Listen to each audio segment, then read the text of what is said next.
मीरा भाईंदरमध्ये लुटेरी दुल्हन गजाआड झालेली आहे। लग्नाचा बनाव रचून नवरदेवाला लुटणारी एक टोळी जेरबंद करण्यात आली आहे। लग्नाचा आमिष दाखवून नवरदेवाकडून 4,76,000चा ऐवज चोरी करणाऱ्या टोळीला अटक झाली आहे। लग्नानंतर अवघ्या काही दिवसात घरातले दागिने आणि लॅपटॉप घेऊन पळून गेलेल्या नवरीसह तिच्या साथीदाराला अटक करण्यात आली।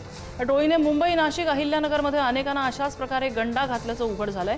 4,76,000चा ऐवज चोरी केल्याप्रकरणी ही कारवाई करण्यात आलेली आहे।